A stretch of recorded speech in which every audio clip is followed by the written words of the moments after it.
Anong pinagsasasabi mo? Isang beses lang ako nagkamali sa'yo. Humingi na ako ng kapatawaran. Nagbago na ako, Ophelia. Sinungaling ka! Hindi mo na ako mauuto, Brian. Alam ko ang lahat, kaya huwag ka na magkaila pa. Hayop ka! Pinagsisisihan ko mga araw na nagpabulag ako sa pagmamahal ko sa'yo. Pero ngayon, bato na kung bato ang puso ko, pero hindi na ako magpapauto sa mga kasinungalingan mo. Manloloko ka!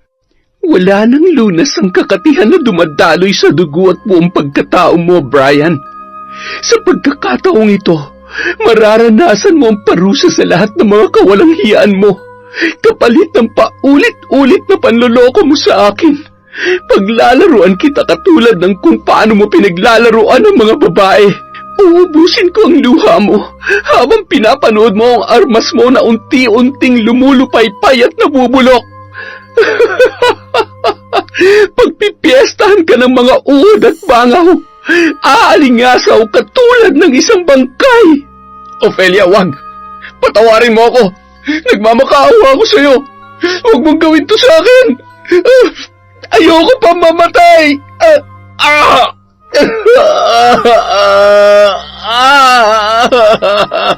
Taon 1997, Iloilo.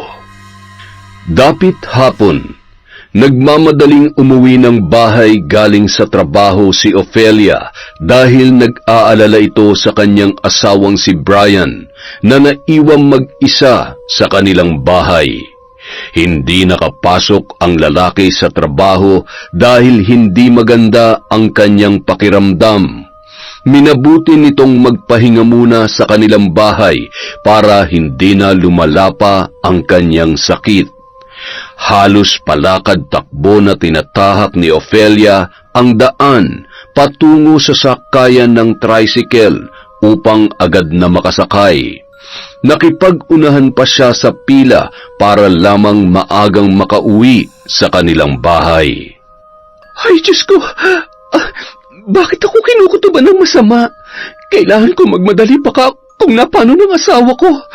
Kanina ko pa tinatawagan para kumustahin ang pakiramdam niya pero hindi naman sumasagot sa telepono. Ayaw niya naman kasi ako mag-absent sa trabaho. Ay, sana naalagaan ko siya at hindi ako nag-aalala ng ganito. Pagkarating niya sa kanilang bahay, agad niyang binuksan ang gate at nagtungo sa pintuan.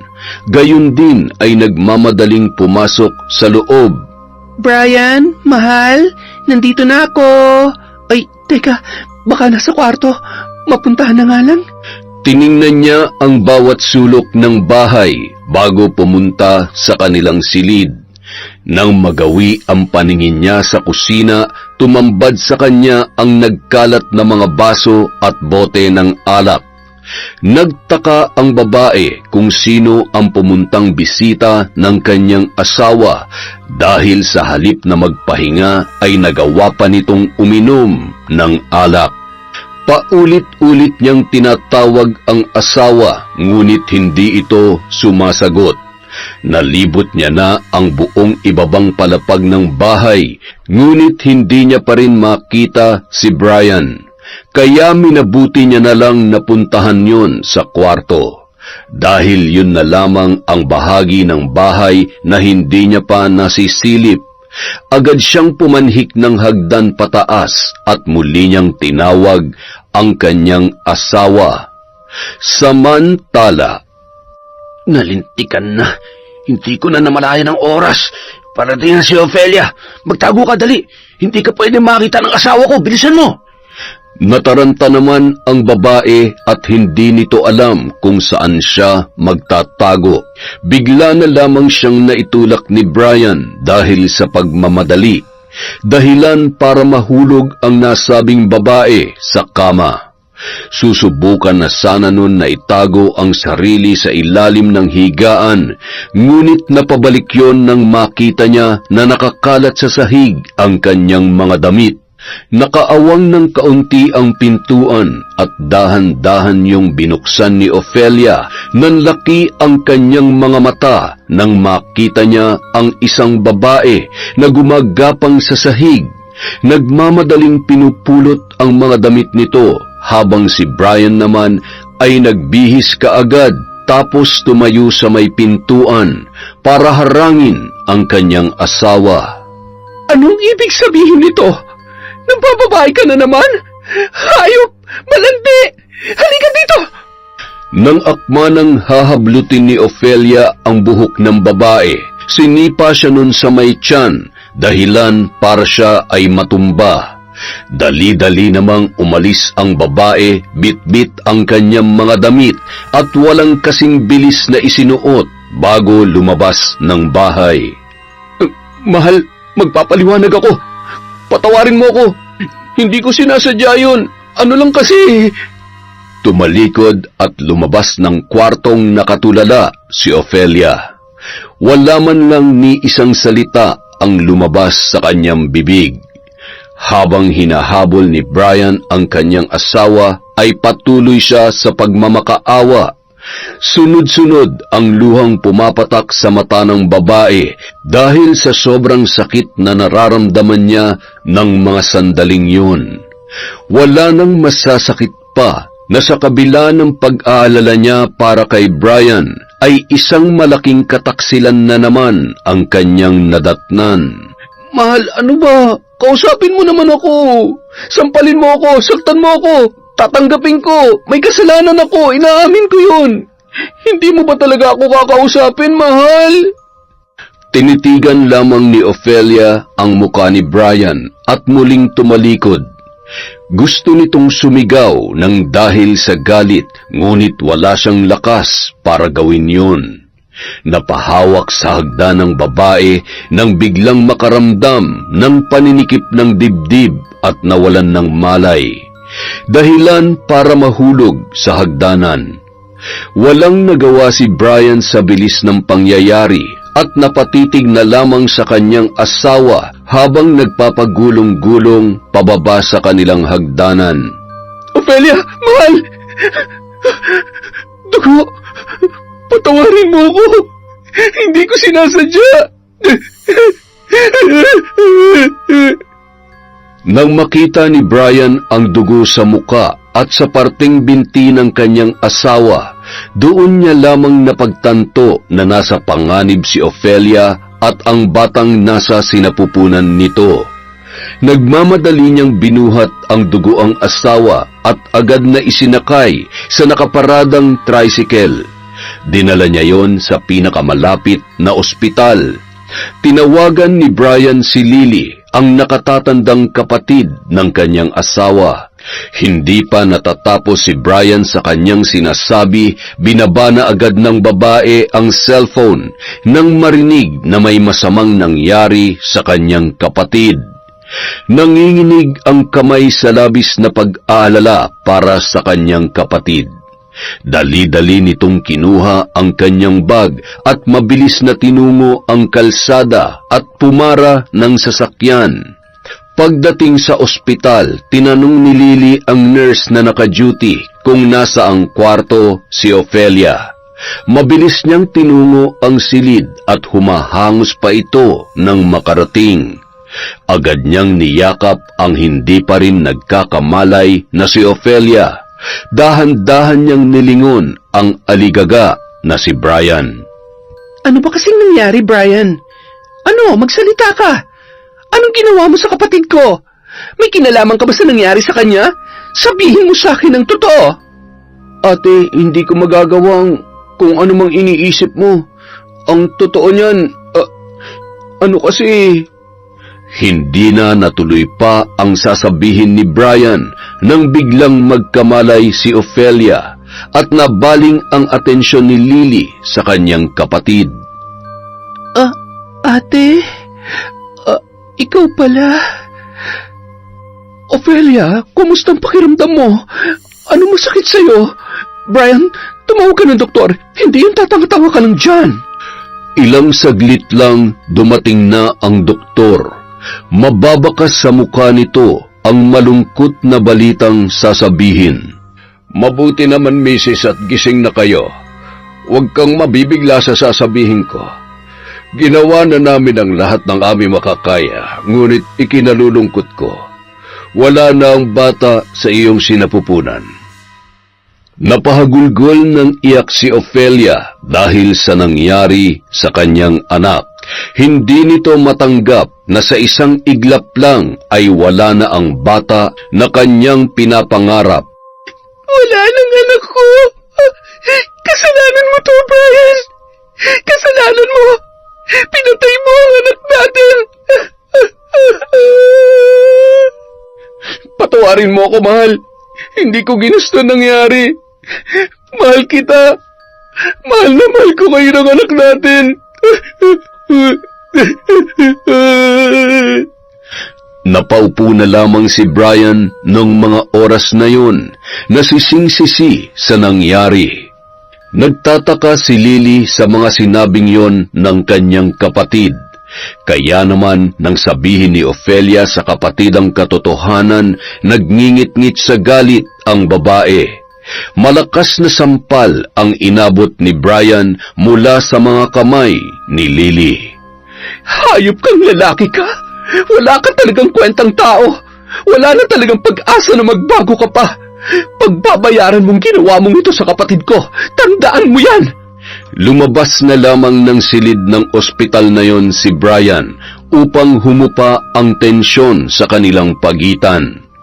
Pagkalipas ng 2 linggo matapos makalabas ng ospital si Ofelia, sinamahan muna siya ng kanyang ate at nagpasyang mamalagi sa bahay nila hanggang sa tuluyan ng bumalik ang lakas nito. Sana naman, Ofelia, mauntog na yung ulo mo at matauhan ka na. Napakawalang hiya talaga ng asawa mong yan. Huwag mo na yung pababalikin dito sa pamamahay mo. Dahil kung sakali mapapatay ko na talaga yung lalaking yan. Masyadong makati at saksakan ng sinungaling para paulit-ulit kanyang paikutin sa palad niya. May karapatan siya dito sa bahay at kasal kami. Kaya hindi ko siya basta-basta mapapaalis, ate. Mag-asawa pa rin kami ni Brian. Ay naku naman, Ofelia. Naririnig mo bang sinasabi mo? Naturingan ka pa namang matalino tapos pagdating sa lalaking yan, napakabobo mo. Tingnan mo nga. Nasaan yung magaling mong asawa? Kung talagang may pagmamalasakit siya sa'yo, sana nandito siya para asikasuhin ka. Paano kung wala ako? Ano, hayaan ka na lang niyang ganyan? Ewan ko sa'yo, Ofelia. Ay, hindi ko na malaman kung anong pinakain sa'yo ng lintik na Brian na yan. Napakamot na lamang ng noo si Lily dahil sa katwiran ng kanyang kapatid. Makalipas ang ilang araw, nagpasya ng umuwi ang ate ni Ofelia at bumalik na sa kanyang bahay. Kahit paano ay nakikita niya naman na maayos na ang kalagayan ng kanyang kapatid. Gusto niya rin mabigyan ng panahon na makapag-isip yun. Samantala, ilang minuto lamang matapos umalis si Lily ay agad na ring umuwi ng bahay si Brian para suyuin ang kanyang asawa. Nababatid niya na bibigyan pa rin siya ng pagkakataon ni Ofelia dahil alam niya sa kanyang sarili kung gaano siya kamahal nito. Nakangisi pang tiningnan ang kanyang sarili sa salamin bago tumuloy sa kanilang kwarto kung saan nakatanaw sa nakabukas na bintana si Ofelia.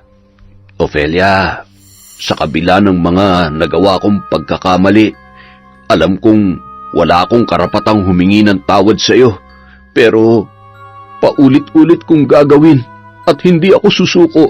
Pangako yan. Hindi ko kayang pati ikaw ay mawawala sa akin.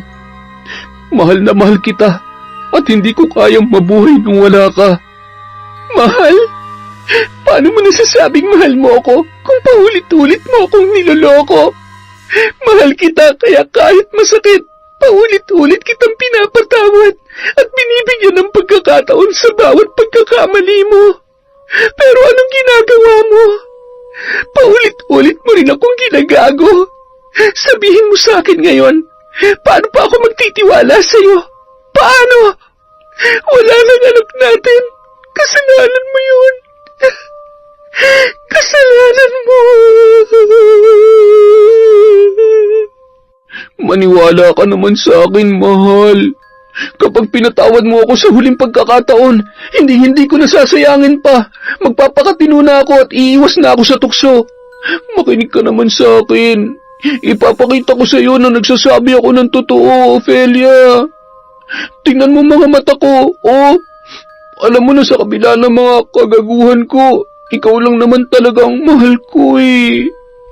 Ang mga ganong sitwasyon ang kahinaan ni Ophelia. Hindi niya alam kung bakit nakakaramdam pa rin siya ng awa para kay Brian sa kabila ng lahat ng ginagawa nito sa kanya. Siguraduhin mo lang natutuparin mo ang pangako mo. Ipangako mo na hindi mo na ako ulit sasaktan at lolokohin pa.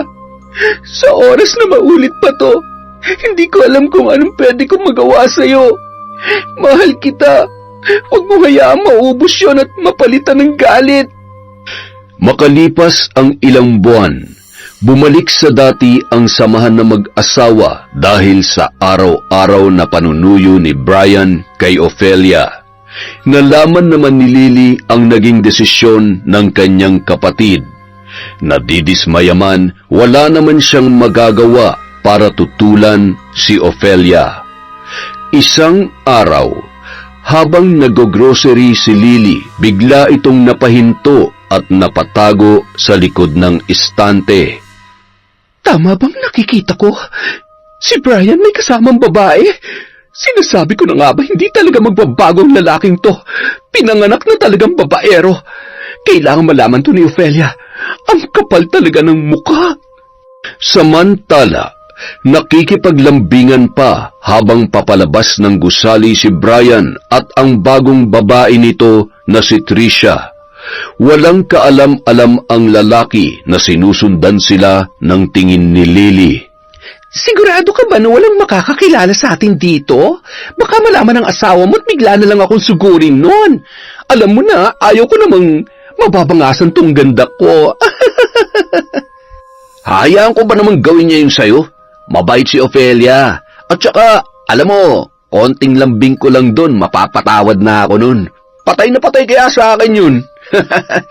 Sa pinapakita kong pag-aalaga sa kanya ngayon, sigurado, hindi yun maniniwala kahit may magsumbong pa sa kanya. Bakit kasi hindi mo pahiwalayan yung babaeng yan? Wala nang ang kwenta, napakatapang pa. Ano ka ba? Hindi pwede, alam mo naman na kailangan ko siya. Dumiretso ang dalawa sa isang motel at makalipas ang ilang oras, nagmamadaling umuwi ng bahay si Brian at baka maunang makauwi sa kanya ang asawang si Ophelia. Nang makarating ng bahay, nagulat ang lalaki nang madatnan niya si Lily na mababakas ang matinding galit sa mukha nito. Oh, nandito na palang magaling mong asawa, Ophelia. Bakit hindi mo itanong sa kanya kung totoong nakita ko kanina? Ano na naman ba to? Ate Lily, alam kong hindi mo ako gusto para sa kapatid mo. Pero yung paulit-ulit mo kong siraan sa asawa ko, hindi na tama yun. Nako, Brian, huwag ka na magmaang-maangan pa. Kitang-kita ng dalawang mata ko na may kasama kang haliparot na babae kanina. Alam mo, ang galing mo talagang magpanggap at napakasinungaling mo. Huh? Anong babae? At saan mo naman kami nakita? Ay, maghapon ako nasa trabaho. Baka naman namamalikmata ka lang. O baka naman gumagawa ka na naman dyan ng kwento. Ate, baka nga namalikmata ka lang. Alam ko naman sa sarili ko kung niloloko ko ng asawa ko. Nagbago na siya at nangako siya sa akin Ewan na... ko sa'yo, Ophelia. Sige, huwag ka maniwala sa akin. Magbulag-bulagan ka hanggat gusto mo. Hayaan mong sarili mo na paikutin ng taksil mong asawa. Itong tatandaan mo, Brian. Hindi mo habang buhay na mapagtatakpan ang mga kasinungalingan mo. Nang makaalis si Lily, malalim na buntong hininga ang binitiwan ni Brian. Labis ang kaba na kanyang nararamdaman dahil baka maniwala si Ophelia sa sinabi ng kanyang kapatid. Muntik na ako dun ah. Panira talaga yung Lily na yun. Pasensya ka. Mahal na mahal ako ng kapatid mo. Mahal, pasensya ka na kay ate ha. Siguro nag-aalala lang talaga siya sa akin.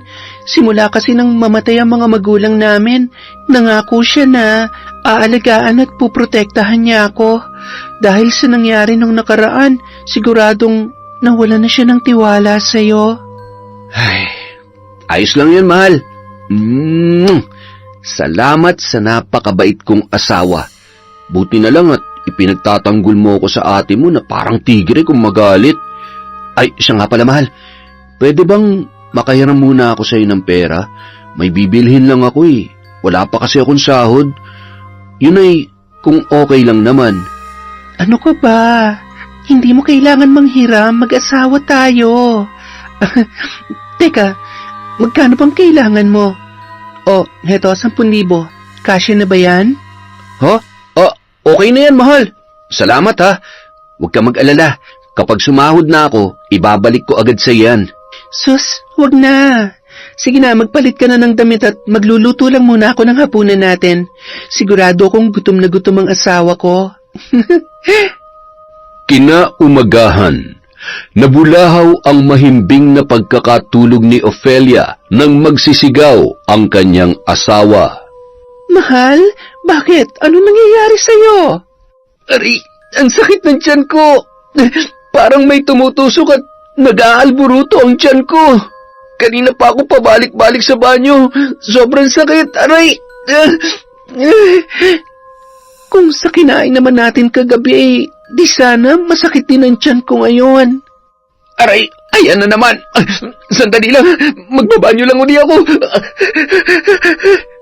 Nagmamadaling pumunta sa banyo ang lalaki at pinipigilan ang sarili na magkalat sa kanyang salawal. Maliban sa pagtatae ay sinabayan pa yon ng pagsusuka na nagpahina ng lubusan sa kanya. Binigyan naman ni Ofelia ng gamot ang kanyang asawa, ngunit parang walang epekto yon at lalo lamang nadadagdagan ang pananakit ng kanyang tiyan. Bago niya dalhin sa ospital ang lalaki, sinubukan muna niyang dalhin sa isang albularyo si Brian dahil iniisip niya na baka nausog lamang yun. Ay, nako, iho. Hindi simpleng sakit lang ng tiyan ang nararamdaman mo. Kagagawa nito ng isang mangkukulam. Po, ano pong ibig niyong sabihin? May kumukulam sa'yo. Tingnan mo, dikit na dikit ang benditadong medalyon dyan sa tiyan mo. Isa lang ang ibig sabihin yan. Malakas ang itim na kapangyarihan ng nilalang na may gawa nito sa'yo. Ay, Diyos ko! Sino naman kaya ang gumagawa nito sa'yo, Brian?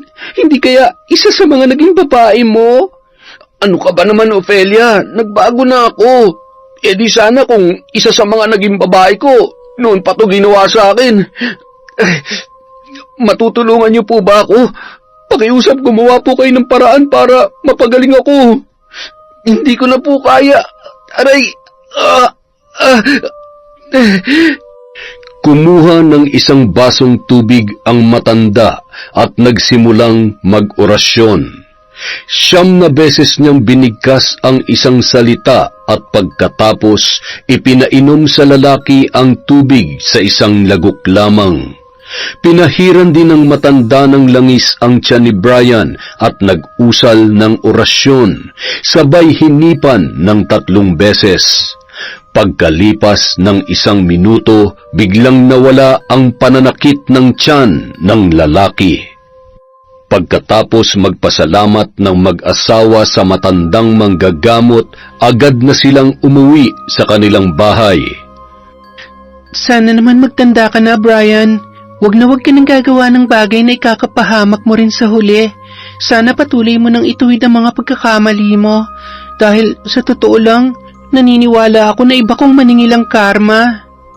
Tinatakot mo na naman ako, mahal eh. Alam mo, konting-konti na lang, gusto ko nang isipin na ikaw ang nagpapakulam sa akin eh. Ano? Siraulo ka talaga. Alam mo naman na hindi ko kayang gawin sa iyo yan. At kung sakali mangyari yung sinasabi mo, sisiguruhin at pupuntirehin ko yung ano mo. Ay, hindi lang basta sakit ng tiyan. Putol na yung kaligayahan mo para hindi ka na makagawa pa ng kalokohan. Biro lang, mahal. Tsaka, wala na sa isip ko yan. Tapos na ako sa pambababae. Takot ko lang sa asawa ko. Pagkalipas ng ilang linggo, napadalas ang pag-uwi ni Brian ng gabi at halos tulog na ang kanyang asawa sa tuwing siya ay darating sa bahay. Kinaumagahan, malaking kasinungalingan na naman ang kanyang dahilan at tulad ng dati, madalas paniwalaan ni Ofelia ang sinasabi ni Brian. Isang umaga, "Mahal, baka gabihin uli ako ng uwi mamaya ha. May kailangan lang akong tapusin sa trabaho. Huwag mo na akong hintayin. Mauna ka nang kumain, tsaka matulog." "Sige, basta mag-text ka sa akin kung anong oras ka makakauwi ha. Mag-iingat ka, mahal." Wala man lang pag-uusisa si Ofelia kung ano ang kailangan tapusin ng kanyang asawa. Sa halip ay natuwa pa ito. Hindi kasi tulad ng dati na hindi man lang nagsasabi sa kanya kung saan pupunta o kung gagabihin o uuwi ba ang asawa. Nakampante naman ang babae dahil nakikita niya na mukhang natuto na rin si Brian. Kinahapunan, nakauwi na si Ofelia ng bahay at tulad ng sabi ng kanyang asawa, hindi na niya hihintayin si Brian para maghapunan. Samantala, "Oy pre, hindi ka pa ba hinahanap ng asawa mo?" "Hindi yun. Nagpaalam naman ako sa kanya na mag-o-overtime ako sa trabaho. Ako pa ba?" "Antindi mo talaga pare. Bilib na talaga ako sa'yo." "Kaya huwag ka mag-alala. Tumagay na lang tayo. Magsasaya tayo hanggang gusto natin." Ang pagkakaalam ni Ofelia, nasa trabaho pa ang kanyang asawa, ngunit lingid sa kanyang kaalaman, nasa bar na pala ito na nakikipag-inuman sa kanyang mga kaibigan. Biglang nabaling ang tingin ni Brian sa kabilang mesa nang makita ang isang babae na sunod-sunod ang paglagok ng alak at nag-iisa lamang yun. Batid ni Brian na may malaking problema ang naturang babae. "Pre, nakikita mo ba yung nakikita ko? Mukhang kailangan ng karamay. Kawawa naman. Siguro iniwan ng boyfriend. Sandali lang pre ha. Chichikahin ko lang."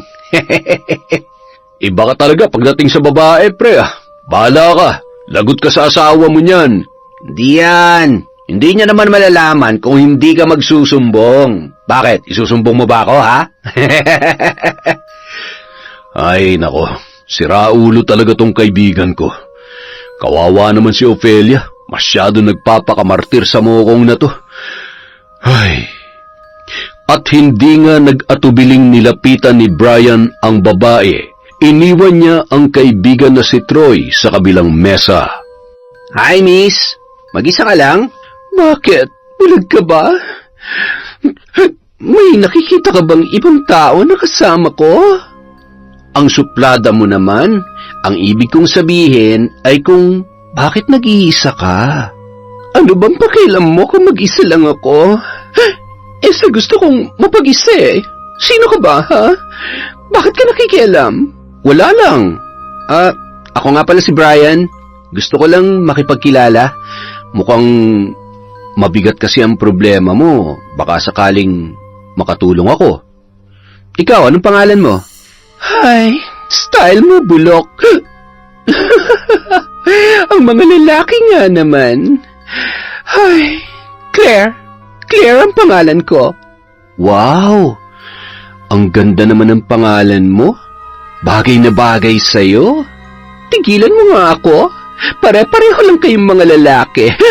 Bobolahin niyo lang kami mga babae sa una, tapos pag nakuha niyo na ang gusto niyo, iiwanan niyo na kami."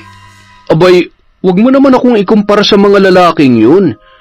Iba ako sa kanila, Claire. Hindi ko kayang magpaiyak ng mga babae." Habang nakikipag-usap si Claire kay Brian, hindi nito mapigilan maglabas ng sama ng loob nang iniwan at niloko siya ng dati niyang nobyo. Halos sumandal na sa balikat ni Brian ang babae sa sobrang kalasingan, habang pailing-iling naman na pinagmamasdan ni Troy ang kanyang kaibigan. Wala na itong magawa para pigilan pa si Brian dahil alam na niya kung ano ang susunod na mangyayari. Nagpaalam na lamang si Troy na mauuna nang umuwi kay Brian. Sige pre, ingat. Sasamahan ko muna tong si Claire. Kawawa naman eh. Parang gusto yatang makalimot sa sakit at lungkot. Sa sobrang kalasingan ng babae, hindi na nito namalayan ang mga nangyari. Dinala ni Brian si Claire sa isang motel at doon ay may nangyari sa kanila. Pagkatapos, nagmamadaling umuwi si Brian at iniwan na lang dun basta ang babae. Kinaumagahan, nagising si Claire na wala ng suot na saplot at may perang nakalagay sa kama. Gulat na gulat ang babae at halos wala na siyang maalala. Nasaan ba ako? Aray! Ang sakit ng ulo ko. Naparami yata ang inom ko Teka, anong... Hindi. Hindi pwede to. Walang hiyang lalaki yun. Pinagsamantalahan niya ang kalasingan ko. Magbabayad siya. 3 linggo ang nakalipas. Sinubukan hanapin ni Claire ang lalaki upang papanagutin sa nangyari sa kanya. Nagtanong-tanong siya sa bar kung saan sila nagkita ni Brian. Dahil suki na ng bar si Brian, kilalang kilala siya ng mga staff doon. Napag-alaman ni Claire kung saan nagtatrabaho ang lalaki. Kaya pinuntahan niya ito. Ngunit pinagtabuyan siya ni Brian at itinanggi na may namagitan sa kanilang dalawa.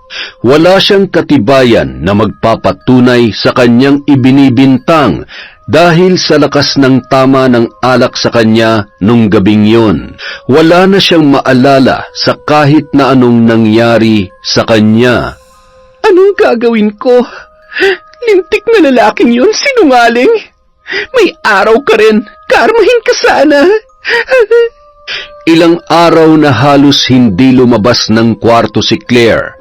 Palagi na lang siyang nakakulong. Labis ang pag-aalala ng kanyang mga magulang. Makalipas ang 2 buwan, nang lumabas siya ng kwarto, nagpaalam siya sa kanyang ina na mayroon lamang siyang pupuntahan.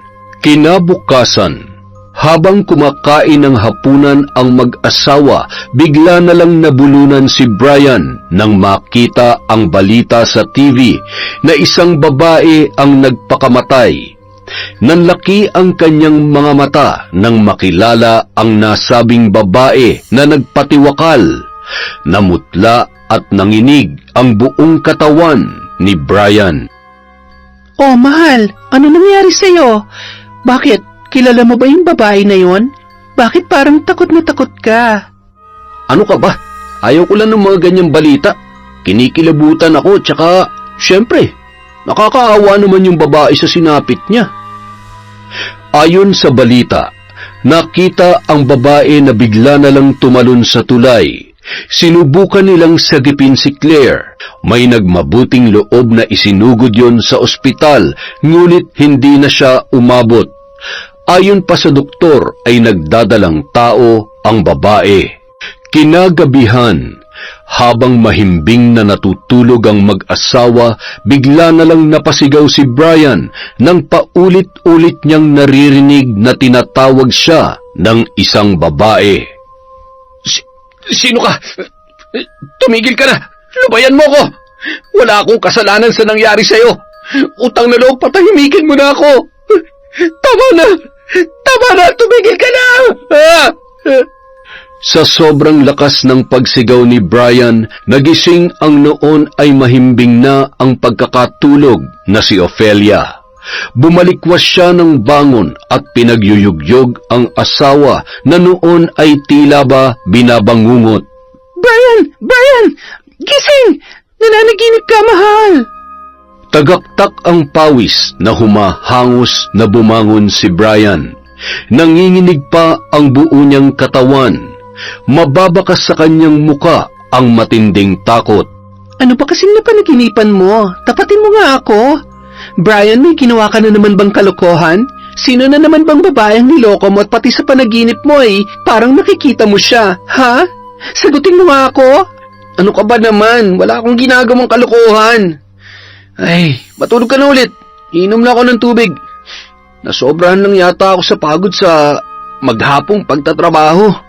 Bumalik na lamang sa pagtulog ang babae dahil tulad ng dati, mabilis itong naniwala sa sinasabi ng lalaki. Samantalang si Brian, malalim ang iniisip habang nilalagok ang isang basong tubig. Binabagabag siya ng kanyang konsensya dahil hindi mawala sa isip niya ang laman ng kanyang panaginip. Kinabukasan. Pre, nabalitaan mo ba yung nangyari dun sa babaeng nakilala mo sa bar? Sino nga ba yun? Claire ang pangalan nun, di ba? Shh! Huwag ka nga maingay, pre. Tayo lang ang nakakaalam nun. Pre, nakikiusap ako. Huwag mong sasabihin sa asawa ko. Mangako ka sa akin. Hindi naman akong pumatay sa kanya, di ba? Siya mismo kumitil sa buhay niya. Kaya wala akong kasalanan dun. Pero pare, ikaw ang dahilan kung bakit niya nagawa yun. Bakit? Ako bang tatay nung pinagbubuntis niya? Baka buntis na talaga siya nung araw na may nangyari sa amin. Kaya nga siguro nagwawalwal yun Dahil hindi siya pinanagutan ng lalaking tumira sa kanya. Yung lalaking yun ang dapat sisihin at dapat managot sa nangyari kay Claire. Hindi ako. Ay nako, kilabutan ka nga sa mga sinasabi mo, pre. Kailan ka pa ba matatauhan? Maawa ka naman sa mga babaeng nabibiktima mo, lalong-lalo na sa asawa mo. Tulad ng sinabi ni Brian, ang dating nobyo ni Claire ang napagbintangan sa nangyari sa dalaga. Tuwang-tuwa ang lalaki sa balitang yon dahil malinis pa rin ang kanyang pangalan. Ngunit tuwing sasapit ang hating gabi, palaging nananaginip ng masama si Brian. Isang araw nagising ang lalaki na ihing-ihina, ngunit pagdating niya sa banyo, namimilipit ito sa sakit habang umiihi. Nanlaki ang kanyang mga mata nang may tumilamsik na dugo mula sa maselang parte ng kanyang katawan. Diyos ko, bakit duguan lumalabas sa akin? Aray! Ang sakit! Ophelia, tulungan mo ako! Asawa ko!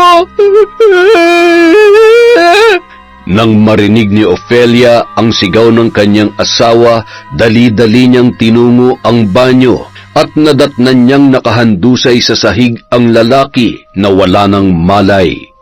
Agad niya namang dinala sa ospital si Brian. Ayon sa pagsusuri ng doktor, nagkaroon ng impeksyon kaya may kasamang dugo ang kanyang ihi. Dahil sa hindi pa naman ito malala, naagapan at nabigyan ng karampatang lunas ang sakit ni Brian. Sa kabila ng mga nangyari sa kanya, hindi pa rin ito nagpatinag sa kanyang kakatihan. Sa tuwing may natitipuhan siyang babae, hindi siya tumitigil hanggat hindi niya nakukuha ang gusto niya.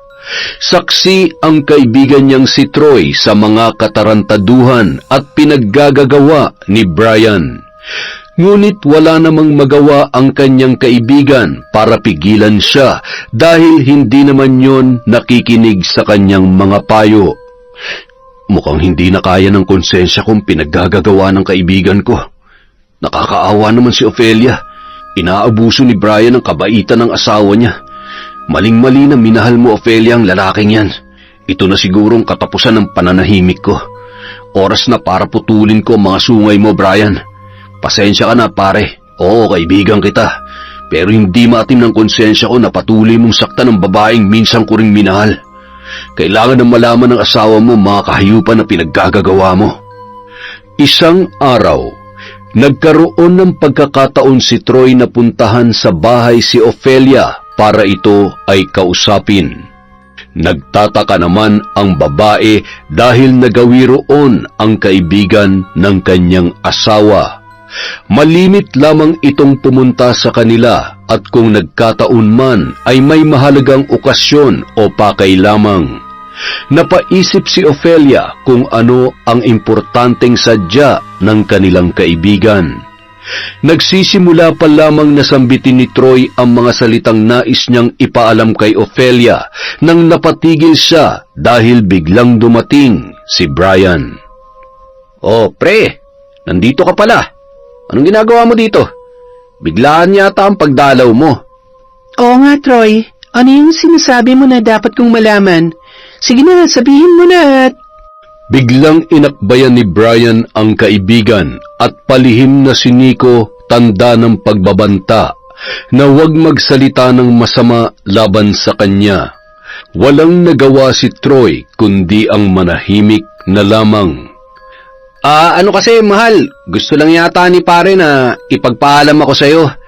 Birthday niya kasi sa susunod na araw, nagyayaya ng kaunting kasiyahan. Ikaw naman pare, sabi ko sa'yo, ako na lang magsasabi sa asawa ko eh. Pumunta ka pa talaga dito? Ay, sabagay, hindi naman kita masisisi dahil alam kong hindi kumpleto ang handaan mo kapag wala ako. Pinandilatan ni Brian ang kaibigan na sumenyas na sumang-ayon na lamang siya sa palusot ng lalaki.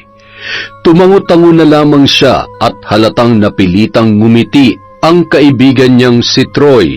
Pagkatapos noon ay nagpaalam na ang lalaki na uuwi na at nagpasalamat sa pagpayag ni Ofelia sa kanyang asawa.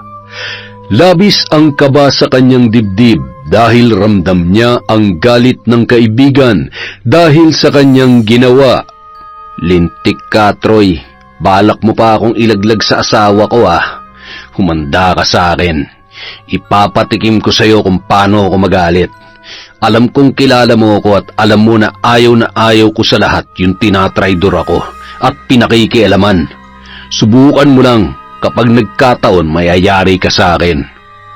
Kinaumagahan, pagpasok ni Brian sa trabaho, agad niyang pinuntahan si Troy at isang malakas na suntok ang natamo ng kanyang kaibigan.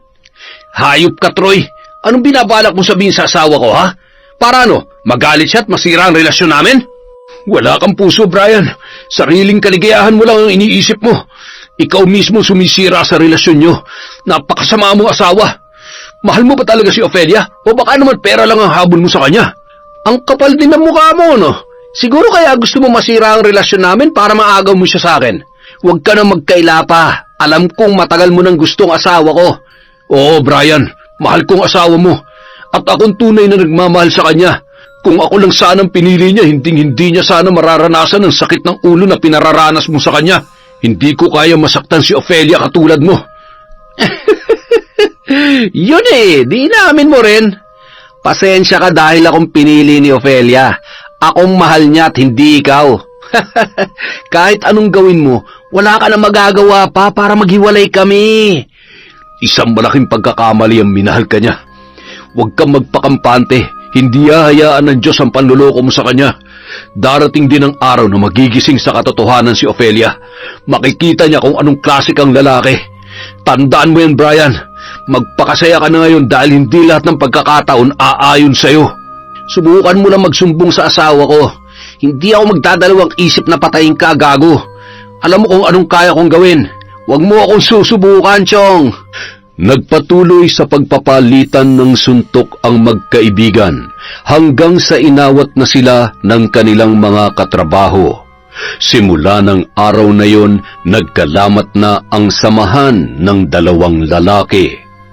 Samantala, sa kabila ng pagmamatigas ni Ofelia at ayaw nitong maniwala sa kanyang kapatid, hindi pa rin matiis ni Lily na kumustahin ang babae. Minabuti nitong puntahan at subukang kausapin ulit si Ofelia, subalit pagdating niya sa bahay noon, hindi niya nadatnan ang kanyang kapatid. Si Brian lamang ang nasa kanilang bahay. Oh, Ate Lily, anong ginagawa mo dito? Halika, tuloy ka. Nandito ba si Ofelia? Gusto ko siya makausap. Nasaan siya? May nakikita ka bang tao maliban sa akin? Tayo lang nga nandito, kaya malamang wala dito si Ofelia. Antipatiko. Napakawalang modo mo talaga. Tinatanong kita na maayos. Alam mo, hindi ko talaga maintindihan ng kapatid kong yan at kung ano ang nakita sa'yo. Bukod sa manluloko ka na, wala ka namang may pagmamalaki. Ikaw naman, ate. Hindi ka na mabiro. Gusto lang naman kitang patawanin. Napakaseryoso mo kasi. Sige ka, masisira ang ganda mo niyan. Pwes, hindi ka nakakatawa. Kumukulo ang dugo ko kapag nakikita kong pagmumukha mo. Bakit ba palagi na lang ang init ng ulo mo sa akin? Siguro type mo ako, no? Huwag ka na mahiya, aminin mo na lang.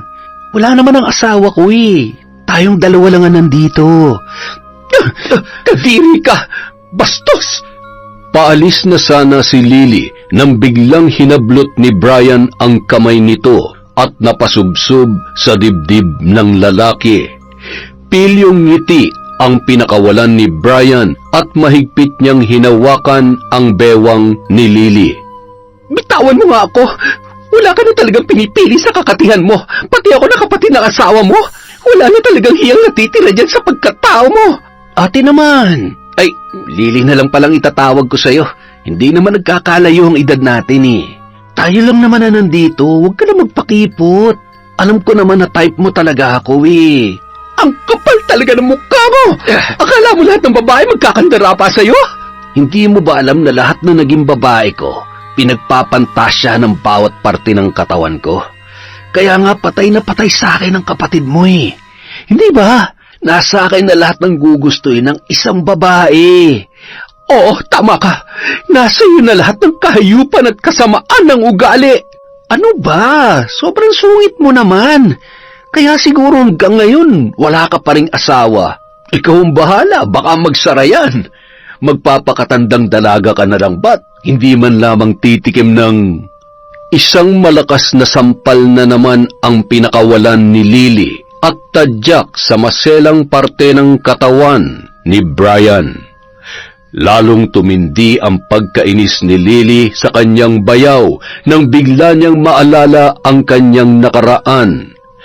Minsan nang sumubok na magmahal, ngunit halos lahat ng lalaki na dumating sa kanyang buhay, ni isa ay wala man lamang sumeryoso sa kanya.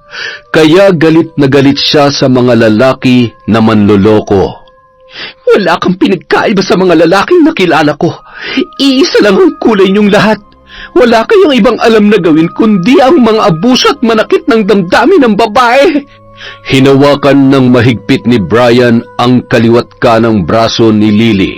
Nagpupumilit itong hagkan ng babae at buong lakas namang umiiwas si Lily hanggang sa bumagsak ang dalawa sa sahig.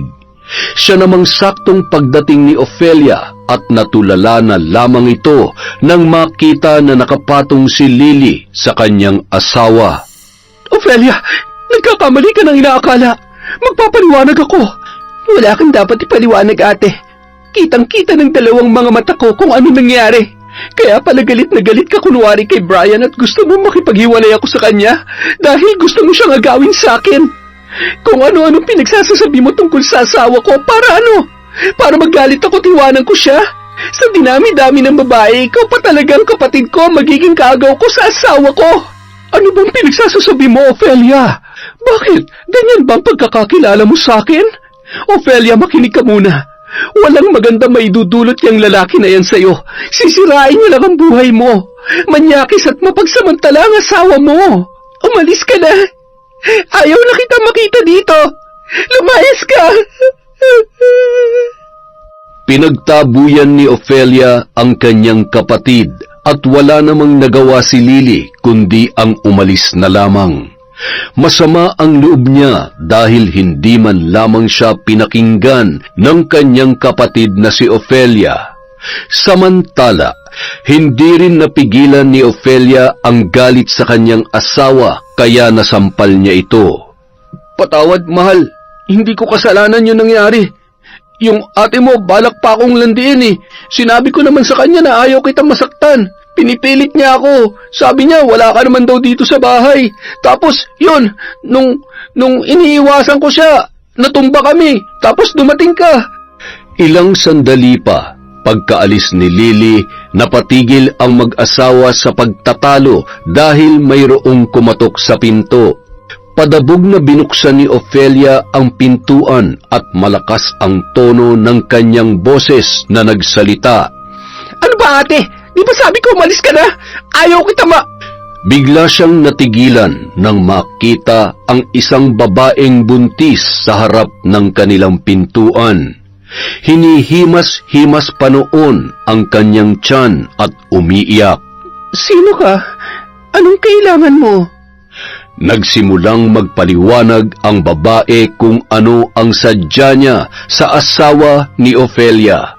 Humingi siya ng tawad kay Ofelia dahil hindi niya naman daw alam na mayroon palang asawa si Brian.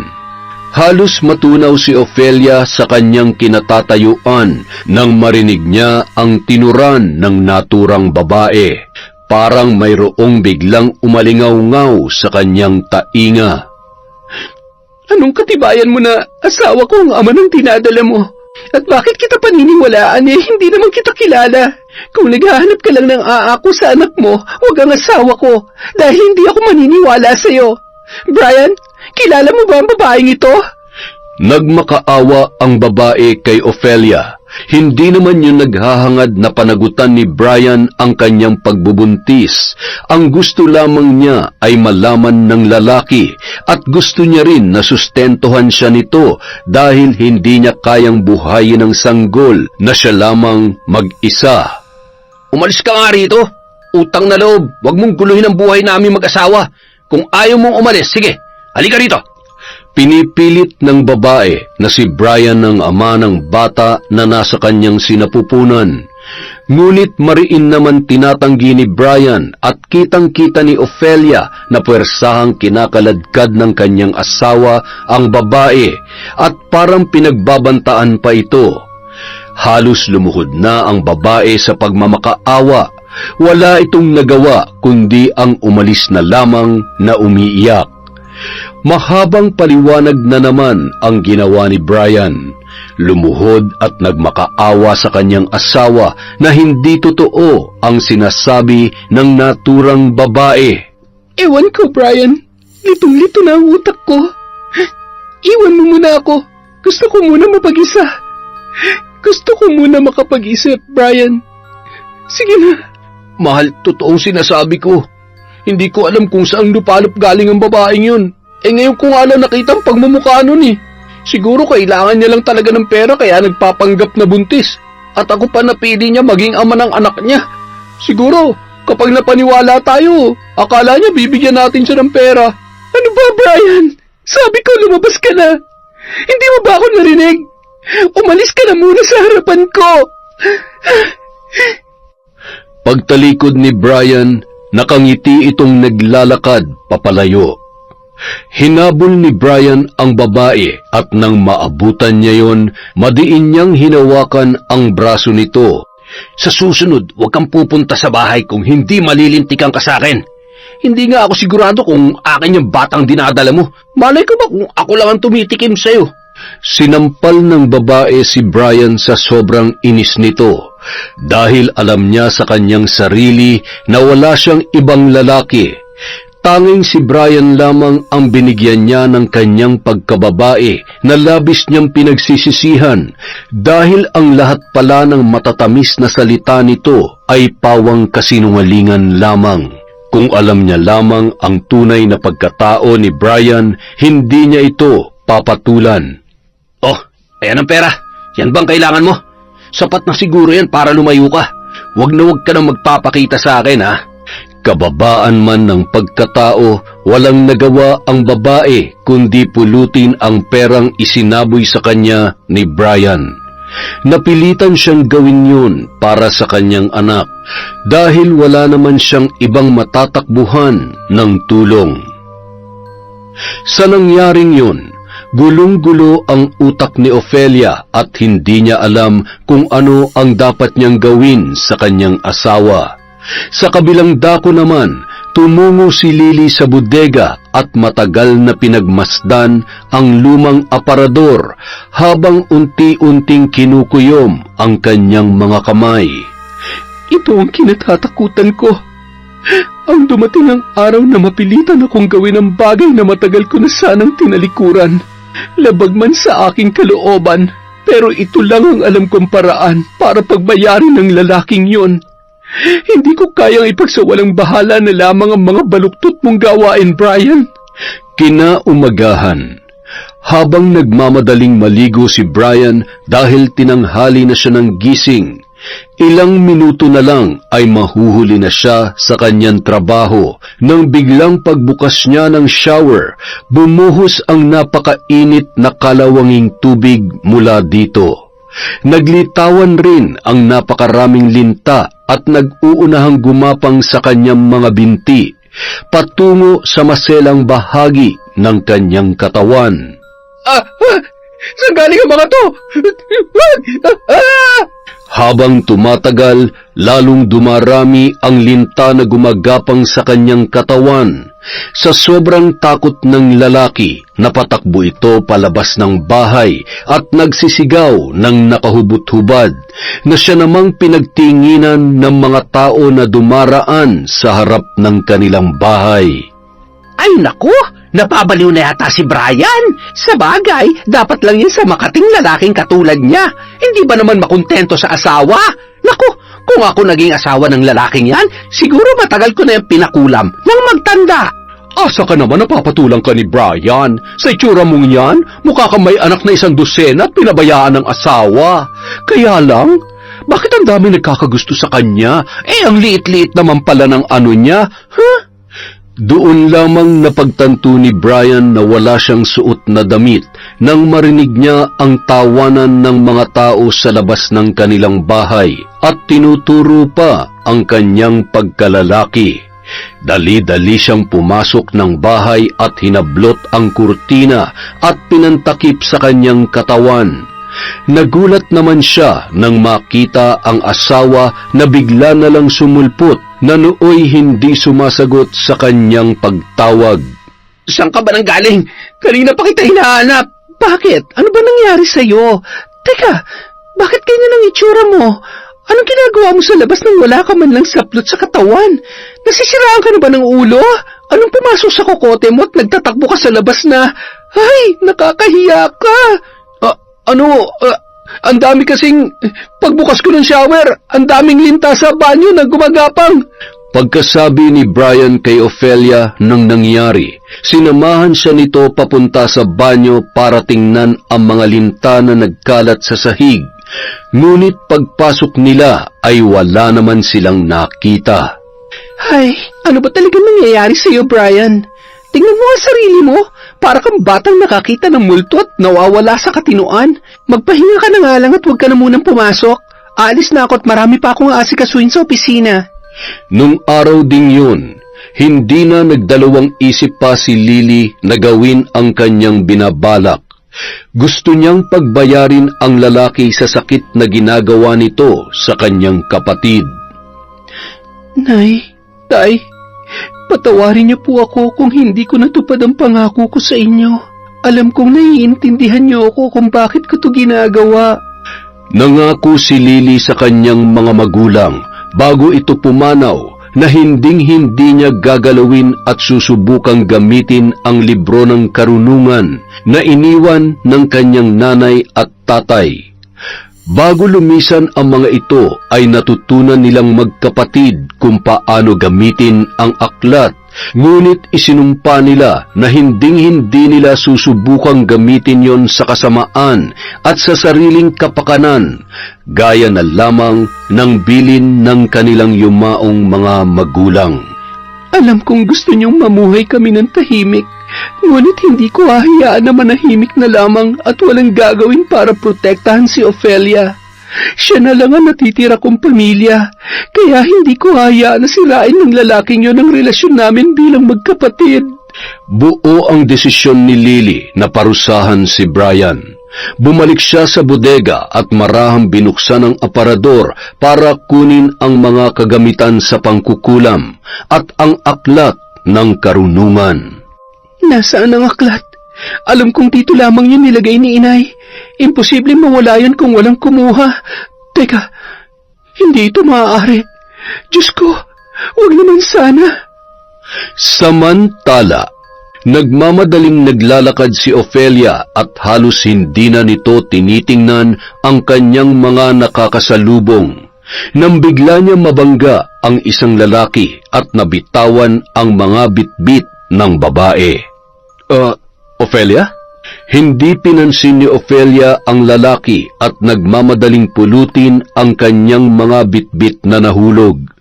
Ngunit sa muling paghakbang ng mga paa ng babae ay napatigil ito nang hawakan ni Troy ang kanyang braso. Ophelia, sandali. Salamat at nagkaroon ng pagkakataon para malaman mo kung anong klaseng lalaki ang pinili mong mahalin. Tumingin ka sa akin, Ophelia. Ito, nakikita mo ba tong sugat sa mukha ko? Asawa mo may kagagawan nito. Gusto niyang pagtakpan ang kahayupan na pinaggagawa niya sa'yo.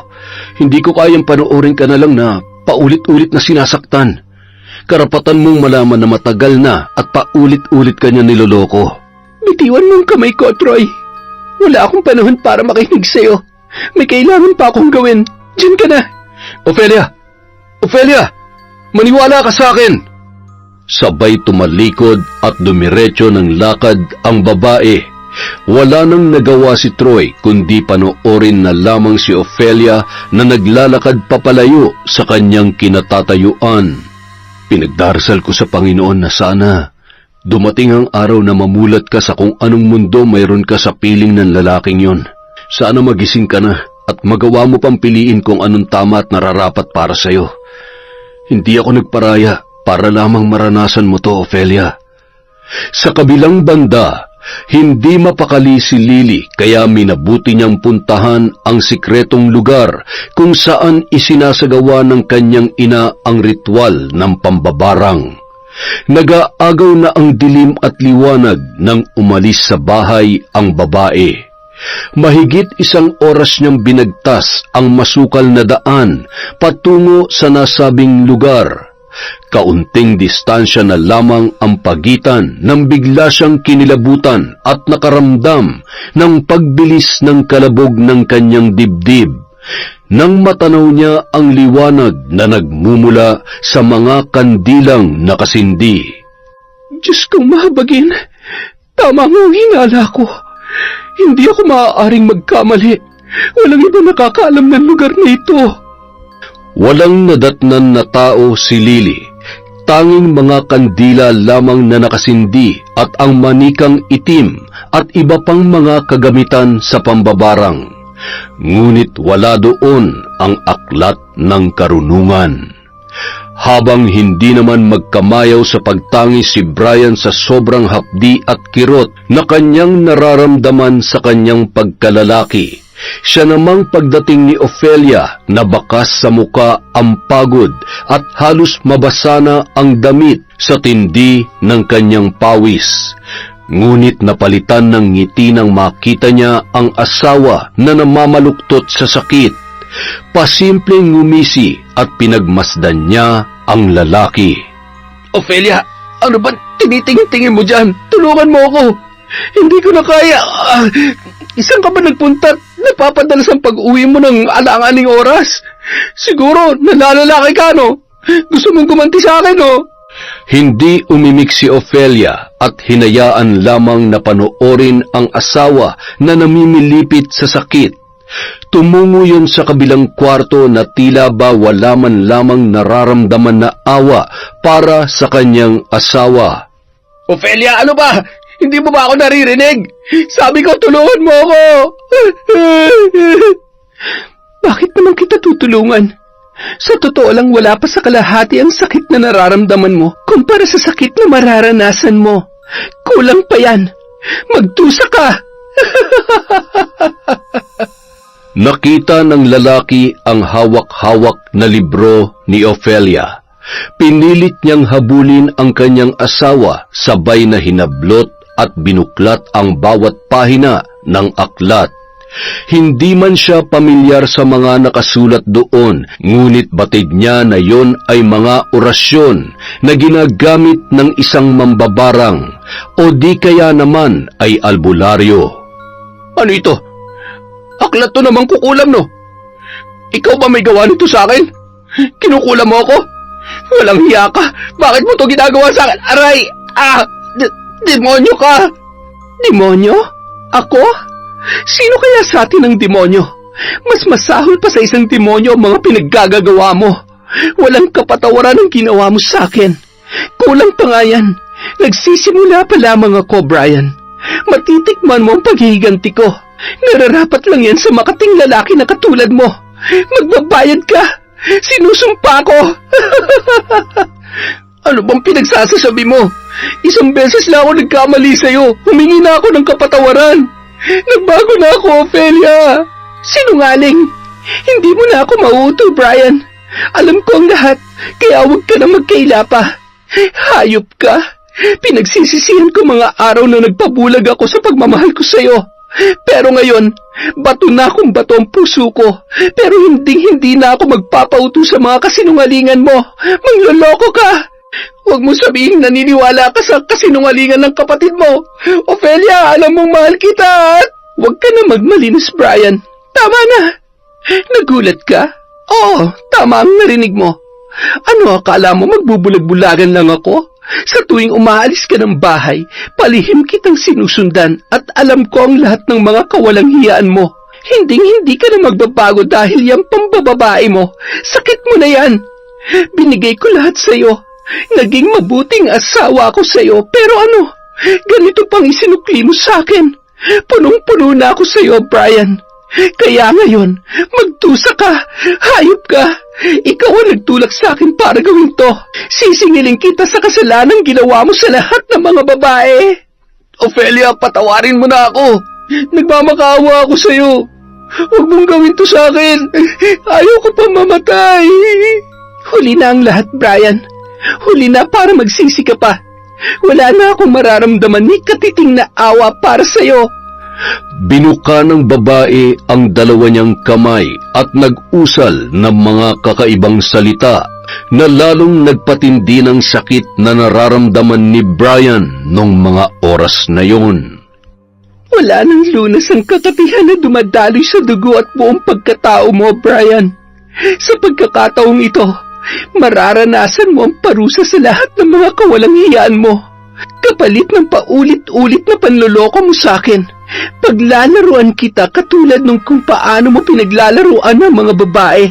Uubusin ko ang luha mo habang pinapanood mo ang armas mo na unti-unting nalulupaypay at nabubulok. Pagpipiestahan ka ng uod at bangaw, aalingasaw katulad ng isang bangkay. Habang patuloy na lumalabas sa bibig ni Ophelia ang mga katagang nagpapalakas ng sumpa sa lalaki, ay siya naman pagdating ni Lily at nagpatigil sa pag-usal ng orasyon ni Ophelia. Ophelia, tama na. Itigil mo na yan. Huwag mong hayaang bahira ng kasalanan niya mga kamay mo. Ipaubaya mo na sa Panginoon ang pagparusa sa lalaking katulad ng asawa mo. Huwag mong hayaan na lamunin ng galit ang iyong puso at pagsisihan mo ang mga bagay na iyong gagawin. May awa ang Diyos. Hindi kanya hayaang magdusa sa piling ng lalaking yan. Ang nasa taas mismo ang gagawa ng paraan para pagbayaran ang mga kasalanan niya. Hindi, ate. Huwag mo na akong pakialaman. Sa akin nagkasala ang hayop na lalaking yan at ako rin ang maniningil sa kanya. Matitikman niya kung paano magalit ang isang taong walang ginawa kundi unawain at tanggapin siya. Lulunurin ko siya sa galit at bagsik ng aking paghihiganti. Naiintindihan kita, Ophelia. Ramdam ko ang puot sa puso mo. Pero kasalanan din ang ginagawa mo. Hindi sagot sa isang kasalanan ang gumawa ng isa pang kasalanan. Kung gusto mo talagang pagbayarin si Brian, ako na lang ang gagawa ng paraan. Hayaan mo nga ako ang pumutol ng kanyang kasamaan. Ayaw kong ilagay mo sa kapahamakan ng iyong sarili. Ayaw kong matulad ka kina inay. Hindi ako papayag na sapitin mo rin ang sinapit nila. Napaluhod at humagulgol ng iyak si Ophelia. Nilapitan naman ito ni Lily at isang mahigpit na yakap ang ibinigay ng kanyang kapatid. Habang si Brian walang kasing bilis na kumaripas papalayo. Mga kampo ng demonyo! Magbabayad kayo! Hayaan mo na muna siya, Ophelia. Wala na rin naman siyang tatakbuhan pa. Nagpapasalamat ako dahil tuluyan mo nang hinarap ang katotohanan. Nakatulog si Ofelia sa sama ng loob at patuloy na pag-iyak. Pinagmasdan ni Lily ang kanyang kapatid habang hinihimas ang buhok nito. Awang-awa siya sa kalagayan ni Ofelia. Kinaumagahan, hinintay ni Lily na sumapit ang 6:00 ng gabi para doon muling isagawa ang naputol na ritual ng kanyang kapatid. Sinindihan niya ang kandila at nagsimulang basahin ang orasyon. Biglang lumakas ang ihip ng hangin at nagsilabasan ang mga linta at uod sa botelya na hawak-hawak ng babae. Mga alagad kong linta at uod, hanapin at puntahan niyo ang lalaking yon. Sipsipin niyo ang kanyang dugo. Huwag kayong titigil hanggat may natitira pang dumadaloy sa kanyang mga ugat. Sige na, gawin niyo na ang ipinag-uutos ko. Nakahilera sa isang direksyon na gumagapang patungo ang mga yun sa kung saang kinaroroonan ni Brian. Kung pagmamasdan ay animo, mayroon yun sariling isipan. Samantala, hindi naman magkamayaw si Brian sa paghampas sa mga linta na kumakapit sa kanyang katawan noong mga sandaling yun. Makalipas ang ilang araw, lalong lumulubha ang sakit ni Brian. Nabubulok na at nakakasulasok na ang amoy ng maselang parte ng kanyang katawan. Nagpasya na siyang lumapit at humingi ng tulong sa albularyo na noon ay nagpagaling sa kanya. Malayo pa lamang siya ay halos masuka na ang matandang manggagamot sa sobrang masangsang na amoy ni Brian. Ay nako, hindi biro ang kumapit na barang sa'yo. Napakatindi ng galit ang may gawa nito. Napakalakas ng kanyang itim na kapangyarihan. Hindi ko kayang kontrahin ang mahika na may gawa nito. Pasensya na, iho. Hindi kita matutulungan sa sakit mo. Walang binatbat ang anting-anting ko para labanan ng nilalang na yon. Panalangin. Yan lamang ang pwede mong gawin. Malakas na armas ang panalangin at paghingi ng tawad sa kasalanang iyong nagawa. Bigo at walang nagawa si Brian kundi ang umalis sa bahay ng albularyo. Sinubukan niyang humanap ng mas magaling na manggagamot, ngunit kagaya ng una niyang nilapitan, tinanggihan din siya nito. Nagbaka sakali rin siya na magpatingin sa doktor. Baka may gamot na pwedeng iturok sa kanya para gumaling ang kanyang sakit. Ngunit sa halip na maibsan at gumaling ang mga sugat, lalo pang lumala ang kanyang kondisyon. Panginoon ko, hindi ko alam kung saan ako pupunta para gumaling ng sakit ko. Nawawalan na ako ng pag-asa. Sana mapatawad niyo ako sa mga kasalanang nagawa ko. Pagalingin niyo na po ako. Pinapangako ko, tuluyan na ako magbabago. Pinagsisisihan ko na po ang lahat. Isang paraan na lamang ang naiisip ng lalaki para gumaling, ang magmakaawa sa asawa at humingi ng tawad. Pilit na kinakatok ni Brian ang pintuan at tinatawag ang pangalan ng asawa, ngunit hindi ito pinagbubuksan ni Ofelia. Ofelia, patawarin mo na ako. Ofelia, maawa ka naman sa akin, oh. Pangako, magbabago na talaga ako. Samantala, hindi mapigilan na bumuhos ng luha sa mga mata ni Ofelia sa pinaghalong emosyon habang nagmamakaawa si Brian. Ngunit pinilit niyang tigasan ang kanyang puso at mababakas doon ang galit at sakit, dahilan para hindi makaramdam ng nikatiting na awa. Hindi tumigil si Brian na maghanap ng magagaling na albularyo para siya ay magamot. Kung saan-saang lugar siya napadpad hanggang sa may nakapagturo sa kanya na sa isang liblib na bayan ay may nakatirang albularyo at malakas ang taglay nitong anting-anting na kayang labanan ang lahat na mambabarang. Nagmamakaawa po ako sa inyo. Tulungan niyo po ako. Pagalingin niyo po ako. Magbabayad po ako kahit na magkano. Ngunit tulad ng sinabi ng lahat ng kanyang nilapitan, malakas ang kapangyarihang taglay ng sumpa na nakakabit sa kanya. Pero sinubukan pa rin ng albularyo na gawin ang lahat ng kanyang makakaya para matulungan ang lalaki. Sa kagustuhang makaganti sa magkapatid, sinabihan niya ang matanda na kung hindi man siya gumaling, gusto niya rin iparanas sa kanila ang nangyayari sa kanya. Ang ibalik ang sumpa sa taong may gawa ang tanging kasiguruhan na ipinangako ng manggagamot. Ngunit ang paggaling ng lalaki ay hindi niya masisiguro. Makalipas ang 1 linggo, pinagkaguluhan ng mga tao ang isang bangkay na pinagpipiestahan ng mga langaw at uod. Umaalingasaw rin ang nakakasulasok na amoy. Hindi mapigilang maduwal ng mga nakikiusisa at ang iba'y tuluyan nang nasuka. Amang mahabagin, si Brian ito yung asawa ni Ophelia. Ay naku, nakakadiri. Malamang pinakulam yan ng asawa dahil sa pambababae. Marapat lamang sa lalaking yan. Malaking kasalanan ang ginawa niyan sa kanyang asawa at sa dami ng nadiskrasyang babae niyan. Kalalaking tao ay masyadong makati. Ngunit hindi yun sapat na dahilan para gawin ito sa kanya. Tanging ang Diyos lamang ang may karapatan na bumawi ng buhay. Kung totoo man niyang sinasabi mo, malaking kasalanan sa Diyos ang ginawa ng kanyang asawa. Sa tulong ng mga tao, nailibing na ang bangkay ni Brian.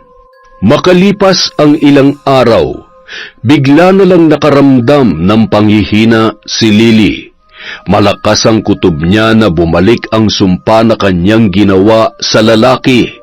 Hindi na rin siya nagtataka dahil alam niya na mangyayari yon. Nagpapasalamat na lamang siya dahil naipaghiganti niya ang kanyang kapatid. Ate, ano nangyayari sa'yo? Dapat hinayaan mo na lang ako ang gumawa noon. Kasalanan ko to. Dapat ako magbayad, hindi ikaw, ate. Patawad kung pati ikaw nadamay pa. Mahal na mahal kita, ate. Hindi ako papayag na pati ikaw ay iiwanan ako. Gagawa ako ng paraan para hindi mangyari sa'yo nangyari kina inay at itay. Ngumiti na lamang si Lily habang pinupunas ang mga luha na pumapatak sa mata ng kanyang kapatid. Alam ng babae na sasapitin niya yon at bukal sa loob niya na tanggapin yon. Handa niyang ibuwis ang kanyang buhay para kay Ophelia. Ilang sandali pa, unti-unti nang kumulubot ang kanyang balat at halos para na itong lantang gulay. Napaaga ang kanyang pagtanda. Naglalagas na rin ang kanyang mga buhok dahilan para siya ay makalbo. Awang-awa naman si Ophelia sa kanyang kapatid. Samantala, nalaman ng mga magulang ni Brian ang nangyari sa kaisa-isa nilang anak. Tumungo sila sa lugar kung saan dating nakatira ang mag-asawa. Dumiretso sila sa sementeryo kung saan nailibing ang bangkay ni Brian. Nagwawala at sumisigaw ang ina ni Brian dahil hindi nito matanggap ang nangyari sa kanyang pinakamamahal na anak. Sisingilin ko ang taong gumawa nito sa iyo, Brian. Buhay mo kapalit ng buhay niya. Umanda siya.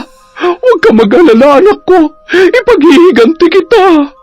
Nagngingit-ngit ang ina ni Brian na si Aling Claring na nagmula pa sa malayong lugar nang ikwento ng matandang lalaki ang nangyari sa kanyang anak. Humingi ng tulong sa mga tao si Aling Claring. May iba na tumutol at hindi pumayag sa balak ng ina. Ngunit mas marami pa rin ang sumang-ayon dito at kasabay na nagplano sa kanilang gagawin. Humanda kayo mga kasama. Mamayang gabi susugod tayo sa bahay ng Ophelia na yon. Susunugin natin ang bahay niya at isasama natin ang demonyong magkapatid na yon. Total masusunog din naman sa impyerno ang mga kaluluwa nila. Mas mabuti na dito pa lamang sa lupa, maupos na pati ang kanilang katawan. Mga alagad sila ng demonyo. Ay, anak ko, Brian! Naghintay na lamang ang lahat na kumagat ang dilim. Tigi isang bitbit na sulo at sabay-sabay yun na sinindihan. Ang iba naman may bitbit na galon na puno ng gasolina. Pagsapit ng gabi, habang abala si Ofelia sa pagpapakain sa kanyang kapatid, bigla na lang naamoy niya ang kumakalat na gaas sa buong kabahayan. Narinig niya rin ang sigawan ng mga tao. Mula sa ikalawang palapag ng bahay, dumungaw sa bintana ang babae at kitang-kita niya kung paano sinasabuyan ng gaas ang palibot ng kanilang bahay. Hindi pwede. Ate, kailangan natin magmadali. Kailangan natin makalis dito. Susunugin nilang bahay natin. Sa hudyat ng ina ni Brian, sabay-sabay na itinapon ang bitbit na sulo ng mga tao sa paligid ng bahay. Sa isang iglap lang, mabilis na kumalat ang apoy. Habang pinipilit ni Ofelia na buhatin at akayin ng kapatid para makalabas ng bahay. Dahil sa sobrang hina ng katawan ni Lily, halos abutin ng ilang minuto bago maihakbang ang kanyang mga paa. Pilit na binubuhat ni Ofelia si Lily hanggang sa napahandusay ang dalawa sa sahig. Unti-unti nang natutupok ang buong kabahayan habang gumagapang naman sila papalabas. Ate, lumaban ka. Kailangan nating makaalis dito. Samantala, natanaw ni Troy ang ginawa ng mga tao. Dali-dali itong pumunta sa may likod bahay at malakas na sinipa ang pinto sa kusina. Ibinuhos ang isang balde ng tubig sa kanyang katawan. Lakas loob niyang pinasok ang bahay na nagliliyab ang apoy para iligtas ang magkapatid. Sige na, Ofelia. Iwan niyo na ako. Magiging pabigat lamang ako kapag pilit niyo akong isinama. Iligtas niyo na ang mga sarili niyo. Troy, ikaw nang bahala sa kapatid ko. Iligtas mo siya sa kamay ng mga malulupit na tao. Ofelia, kapatid ko, tandaan mo, mahal na mahal ka ni ate, ha? Huwag mong pababayaan ang sarili mo. Patawarin mo na ang mga taong nanakit sa'yo. Patahimikin mo na ang puso mo. Sige na, magmadali na kayong lumabas bago patuloy ang matupok ng apoy ang bahay. Ate Lily!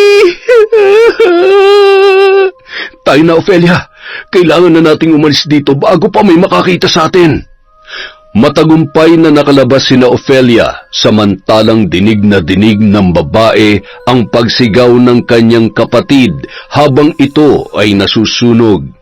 Nagpasya si Troy na lisanin nila ni Ofelia ang lugar na yun at hayaang isipin ng mga tao na tuluyan ng namatay ang babae. Sumang-ayon na lamang si Ofelia sa planong yun ni Troy. Sumama siya sa lugar kung saan dating nakatira ang mga magulang ng lalaki. Maraming salamat, Troy. Utang ko sa iyo ang aking buhay. Salamat at niligtas mo ako sa kamay ng mga walang hiyang mga tao na yon. Nakakalungkot isipin na hindi ko man lang nagawang iligtas ang ate ko. Dahil sa kagustuhan kong gumanti kay Brian, na wala ang isang taong totoong nagmamahal sa akin. Huwag ka nang umiyak, Ofelia. May dahilan ng Diyos kung bakit nangyari yon. Wala na tayong magagawa kundi tanggapin na lang ang sinapit ng iyong kapatid. Natitiyak ko na masaya siya at hindi siya nagsisisi na ginawa yun ng ate mo. Huwag ka mag-alala dahil hindi totoong wala na nagmamahal sa'yo. Nandito pa ako. Dito sa lugar na to, magsisimula ka ng panibago mong buhay. Sasamahan at tutulungan kitang kalimutan ang nakaraan at bumangon ulit. Hindi ko na alam, Troy, kung kaya ko pa magmahal. Puno ng takot ang puso ko. Salamat sa pagmamahal mo. Kung darating man ang araw na magmamahal ulit ako, sigurado ikaw na yon. Dahil sa mga nangyari, natutunan ko kung sinong karapat-dapat mahalin at pagkatiwalaan. Bagay na sana noon ko pa nakita. Nagsama ang dalawa sa iisang bubong bilang magkaibigan at iginagalang ng lalaki ang naging desisyon ni Ofelia. Handa siya mag-antay na dumating ang araw na matutunan siyang mahalin ng babae. Madalas nagigising sa alanganing oras si Ofelia, iyak ng iyak gabi-gabi. Napapanaginipan niya ang kanyang kapatid. Laman pa rin ng mga panaginip niya ang huling sandali na nakasama niya si Lily. Ofelia, sige na, kumain ka na. Kahit konti lang. Ilang araw ka nang walang gana. Tingnan mo, nangangayayat ka na. Kailangan mong tulungan ang sarili mo. Hindi ko alam kung ano nangyayari sa akin. Sobrang nalulungkot ako at pakiramdam ko wala nang dahilan para ako'y mabuhay pa. Wala nang kaisa-isa kong kapatid.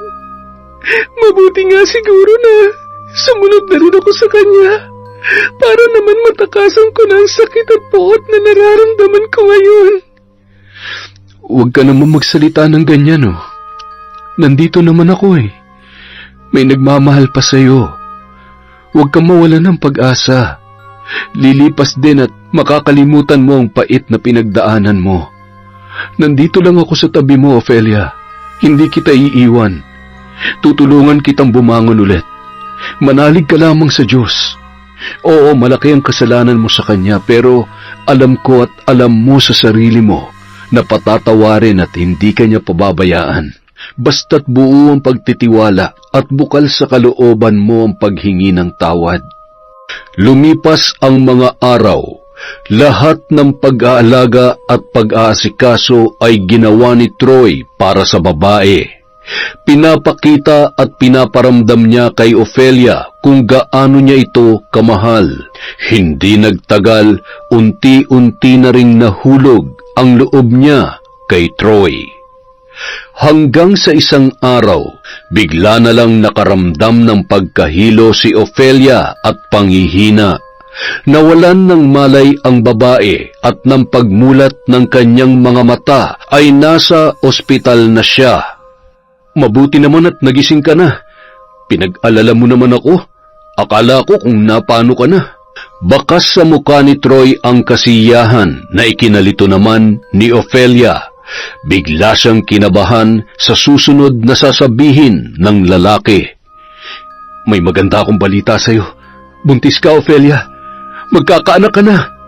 Hindi alam ng babae kung matutuwa ba siya o maiinis sa dalang balita ni Troy. Sandali siyang natigilan at hindi nakaimik dahil hindi pa napuproseso ng kanyang isip ang narinig. Oh, bakit? Hindi ka ba natutuwa na magkakaanak ka na? Magiging nanay ka na, Ofelia. Bakit ako matutuwa? Kung araw-araw ko makikita ang batang ito, patuloy ko lamang maaalala ang kawalang hiya na ginawa sa akin ni Brian. Huwag mong idamay ang bata. Wala siyang kasalanan. Isa pa, bunga siya ng inyong pagmamahalan. Handa kong akuin ang responsibilidad at handa kong panagutan ang batang dinadala mo. Hinaplos ni Troy ang buhok ni Ofelia at marahang hinagkan sa noo. Napaluha na lamang ang babae sa sobrang pagmamahal na ipinaparamdam sa kanya ng lalaki. Makalipas ang 9 na buwan, nagsilang ng isang malusog na batang lalaki si Ofelia. Sa tagal ng pagsasama nila ni Troy sa iisang bahay, nakita at naramdaman niya na totoo ang lahat na ipinapakita ng lalaki. Hindi rin naglaon, tinanggap na ni Ofelia ang pagmamahal ni Troy. Hindi man sila kasal, higit na mahalaga ay pinapahalagahan nila ang isa't isa. Noon lamang naranasan ni Ofelia ang totoong kahulugan ng pagmamahal. Masayang-masaya ako, Troy. Buong akala ko, hindi ko na ito mararamdaman. Nagkaroon na rin ng kapatawaran sa kanyang puso, kaya paglipas ng ilang buwan, Minabuti ni Ofelia na bumalik sa lugar na yun at dalawin ang puntod ng dating asawa. Sinamahan naman siya ni Troy na ngayon ay kanya na ring tunay na asawa.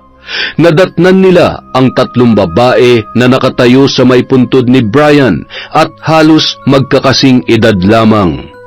Awang-awa siya sa mga babae, ngunit tulad nila, isa rin siya sa mga nasaktan at inabuso ng babaero niyang asawa. Pare-pareho nilang nahanap sa kanilang puso ang kapatawaran upang palayain ang kanilang mga sarili sa galit at sakit na kanilang naranasan. Sa kasalukuyan, namumuhay na sina Ofelia at Troy ng payapa at tahimik. Makalipas ang ilang taon, nabiyayaan na rin ang dalawa ng sariling anak. Tuluyan na nilang ibinaon sa limot ang bangungot na nangyari sa kanilang buhay at bumuo ng panibago at masayang ala-ala bilang isang pamilya. Yon, isa na naman pong malupit na kwento mula sa Kwentong Enteng. Maraming salamat po sa inyong suporta. Again, dahil dyan, meron na naman tayong shoutout. Simulan natin kay Nenita Talim. Hi po kay Margie Banosong, kay Lagawero Shao TV. Hello din po kay Ana Maria Lanza. Hi kay Maria Rosalie Galandes. Hello po kay Lent TV from Saudi Arabia. Kay Cheryl Monek Parone from Qatar. Kay Maura 620. Hello po kay Lydia Lopez. Hi kay Jude Ringor Soriano, kay Shasha, Chanel, Steve, Sifiani, and Chona Bainosa from Malaysia. Hello po sa Kamuen, Trinidad family, kay Sally Kamuen from Caloocan. Hello po kay Janeth Baga. Hi kay Alma Naong, kay Raymark Gilera from Riyadh, Saudi Arabia. Hi din po kay Semari Regondon from Al-Kubar, Saudi. Hello kay Niri Cuyones from Bahrain at kay Merly Herbolingo. Maraming salamat po sa pakikinig at suporta sa Kwentong Enteng.